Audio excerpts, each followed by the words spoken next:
Le dictateur russe Vladimir Poutine appelle d'urgence ses partenaires et alliés avant une rencontre importante avec Trump afin de coordonner une certaine position. De plus, Poutine essaie clairement de gagner la faveur de l'Inde, de la Chine et d'autres pays. Au Kremlin, il a encore été déclaré que Poutine a mené des négociations avec le président chinois Xi Jinping, le premier ministre indien Narendra Modi, ainsi qu'avec les présidents de la Biélorussie, du Kazakhstan et de l'Ouzbékistan, Loukachenko, Tokayev et Mirziyoyev. À tous, Poutine a parlé des principaux résultats de sa récente rencontre avec l'envoyé spécial du président américain Steven Witkoff. On pourrait se demander quel rapport ont Loukachenko, Xi Jinping et Modi avec cela, mais je l'expliquerai plus tard. Elle a été révélé que Poutine avait offert à l'Inde une réduction supplémentaire sur le pétrole russe pour empêcher le pays de tomber dans l'orbite américaine. Et la Chine proposait également de gros volumes de pétrole ainsi qu'une remise, afin que Xi Jinping soutienne Poutine. Mais il y a déjà des signes indiquant que l'Inde a tout de même commencé à acheter massivement du pétrole non russe sur fond de menaces de Trump d'imposer de nouveaux droits de douane. Je m'appelle Alexei Petchi. Aujourd'hui, nous sommes le 9 août. Nous allons discuter de ce sujet plus en détail. Avant de commencer, abonnez-vous à la chaîne, mettez un like, écrivez un commentaire et surtout abonnez-vous à ma chaîne Telegram Petchi News. Le lien est dans la description de la vidéo. Alors, je vais commencer par une information formelle et officielle. Le président de la Fédération de Russie, Vladimir Poutine, a passé une série d'appels internationaux sans précédent depuis longtemps, à la veille de la rencontre prévue la semaine prochaine avec Donald Trump. La veille, Poutine a eu des entretiens avec le président de la République populaire de Chine, Jinping, le premier ministre de l'Inde, Narendra Modi, ainsi qu'avec les présidents de la Biélorussie, du Kazakhstan et de l'Ouzbékistan, Loukachenko, Tokayev et Mirziyoyev. À tous. Poutine a parlé des principaux résultats de sa récente rencontre avec l'envoyé spécial du président des États-Unis, Witkoff. Jinping a répondu à Poutine qu'il se réjouissait des contacts entre la Russie et les États-Unis et que la Chine continuerait de promouvoir l'idée de négociations pacifiques. Modi, selon Reuters, a confirmé son engagement à approfondir davantage le partenariat stratégique spécial et privilégié entre l'Inde et la Russie. Il a aussi remercié Poutine pour les informations sur les récents événements en Ukraine. La veille, Poutine a également discuté par téléphone avec Cyril Ramaphosa, président de la République d'Afrique du Sud. Comme on le sait, le sommet entre Poutine et Trump se tiendra en Alaska le 15 août et lors de ce sommet, Poutine et Trump devront discuter d'un accord. En ce qui concerne, la division effective du territoire de l'Ukraine, la Russie exige l'ensemble du territoire des régions de Donetsk et de Luhansk, ainsi que la Crimée. Et selon les sources de Bloomberg, pour conclure un accord avec Poutine, Kiev devra retirer ses troupes de la partie du Donbass qu'il contrôle encore. Dans le même temps, Poutine serait prêt à geler la ligne de front et à arrêter l'offensive dans les régions de Zaporijia et de Kherson. Mais il s'est avéré plus tard qu'il n'y avait aucune garantie que Poutine accepterait réellement cela après que les forces armées ukrainiennes se retirent des Jandzians et sortent des régions de Donetsk et de Luhansk. J'ai abordé ces sujets plus en détail précédemment, je ne vais pas me répéter. Passons maintenant aux déclarations détaillées de Poutine. Le Premier ministre de l'Inde, Narendra Modi, a confirmé lors de sa conversation avec Poutine son engagement à approfondir davantage le partenariat stratégique spécial et privilégié entre l'Inde et la Russie. Cela s'est produit alors que le président américain Donald Trump a signé mercredi un décret imposant 25 partenaires supplémentaires. Ce n'est pas pour alimenter la machine de guerre de Poutine. Plutôt, Trump avait averti que les pays achetant du pétrole russe pourraient faire face à des sanctions si Moscou ne concluait pas un accord de paix avec l'Ukraine. Les délais fixés par Trump sont dépassés, sans instauration de nouveaux droits de douane. Les Russes sautent déjà de joie. Regardez, le Premier ministre indien Narendra Modi n'est pas simplement cool. Il a joliment envoyé promener Trump, il a dit « Je me fiche de tes droits de douane. Je vais continuer à acheter du pétrole russe et à approfondir les relations stratégiques privilégiées avec les Russes. » Mais ensuite, des détails de la conversation entre Poutine et Narendra Modi apparaissent. Et selon Bloomberg, dans les ports indiens, le pétrole russe de type Urals a commencé à être vendu avec une remise supplémentaire de plus de 5 $ par baril.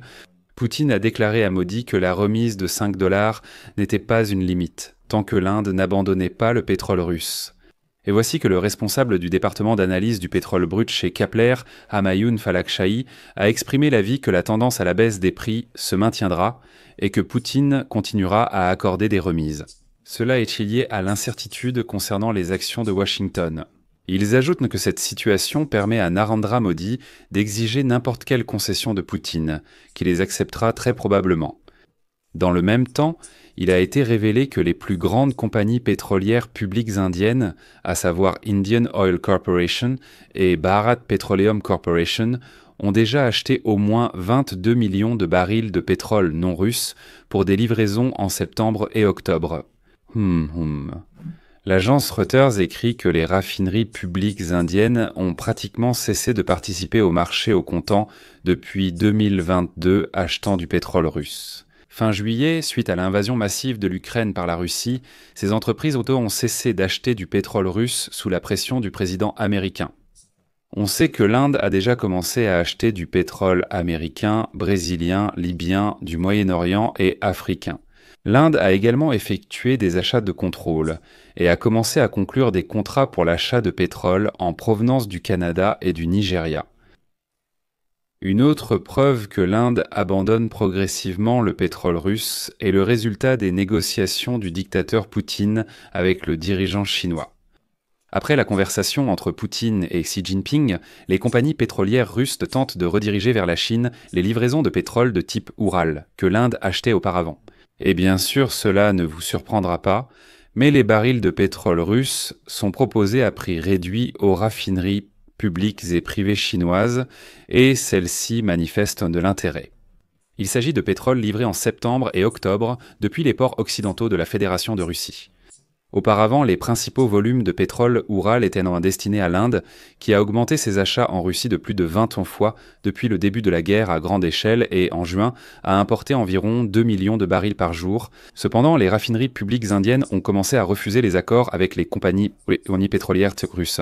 Et Poutine supplie maintenant Jinping d'acheter ce pétrole à prix réduit. « On doit la vendre. S'il te plaît, achète-la. Je te ferai une remise. » Mais selon les analystes, bien que certaines raffineries chinoises aient acheté quelques lots d'Oural à prix réduit, alors que l'Inde a considérablement réduit ses achats sur le marché au comptant, il est peu probable que la Chine puisse un jour absorber tous les barils russes excédentaires. Le temps, voilà. Les négociations de Poutine avec Loukachenko visaient clairement à ce que le dictateur biélorusse, embrouille simplement l'esprit des gens. Vous savez, je ne vais pas répéter toutes les absurdités que Loukachenko a racontées hier, le 8 août, mais je vais citer une seule phrase. Une citation de Loukachenko qui montre à quel point ces vieux séniles sont au pouvoir. Sont déjà tellement séniles qu'ils pensent qu'il n'y a que des idiots autour d'eux. Le dictateur Loukachenko affirme qu'il ne savait pas que la Russie allait lancer une invasion à grande échelle de l'Ukraine le 24 février 2022, et ensuite c'est un miracle. Loukachenko déclare que Poutine n'a pas attaqué l'Ukraine le 24 février 2022. Poutine voulait simplement, à travers l'Ukraine, faire passer les troupes russes après les exercices militaires en Biélorussie. Et, soi-disant, si l'Ukraine ne s'était pas opposée, les troupes russes auraient simplement traversé le territoire ukrainien et seraient rentrées calmement en Russie. Loukachenko dit cela, mais ça fait longtemps que je n'ai pas entendu une telle absurdité. Parce qu'ensuite, Loukachenko ajoute que toutes les questions sont pour Zelensky. Mais pourquoi? C'est ça? Les troupes russes, qui prétendaient simplement traverser l'Ukraine depuis la Biélorussie sans intention d'attaquer, ont finalement déclenché la guerre. Il demande de questionner Zelensky sur le sujet. Poutine a simplement décidé qu'il allait prendre un peu de territoire, traverser l'Ukraine avec ses troupes et repartir en Russie. Ne demande pas ça à l'Ukraine. Et Loukachenko dit, ensuite, tout a commencé. La guerre. Les questions sont pour Zelensky. À la fin, je vais simplement citer Loukachenko lui-même. Les exercices sont terminés, ils se sont déroulés dans le sud, sur les terrains d'entraînement de Brest et de Baranovichi. Les retraites sont commencées, mais certaines sont restées. Vous pouvez vérifier si vous voulez. Les troupes ont commencé à retirer les troupes. Si vous imaginez Omiel au sud, quelque part en avion, mais principalement par chemin de fer, c'est pratiquement à la frontière avec l'Ukraine. À un moment donné, ils ont tourné. À droite? Oui, ils se sont dirigés vers le sud. À droite et... Tout droit. La frontière, elle était très difficile d'accès, avec des marécages et des forêts impénétrables. C'est aussi une zone radioactive. Et il y a plusieurs endroits comme ça. Tchernobyl, absolument. Eh bien, c'est leur zone là-bas. Ils ont traversé notre zone en suivant l'ancienne route Leningrad-Odessa, quelque part le long de celle-ci, et ils sont entrés en Ukraine. Pendant ce retrait, eh bien, cela n'a littéralement duré que quelques heures. Je dis toujours ça. Savez-vous pourquoi tout à coup les troupes du district de l'Est venaient de l'Est de la Russie? Je dis. Pourquoi les troupes russes, à travers Kiev, sont-elles allées vers l'Est de la Russie? Pourquoi Poutine les a-t-il fait passer par Kiev pour retourner en Russie? C'est une question pour Zelensky et Poutine. Je vais ensuite mettre des points de suspension. Donnez votre avis et vos conclusions dans les commentaires ci-dessous. Abonnez-vous, activez les notifications et n'oubliez pas de liker la vidéo. C'est fini pour aujourd'hui. Prenez soin de vous. À bientôt.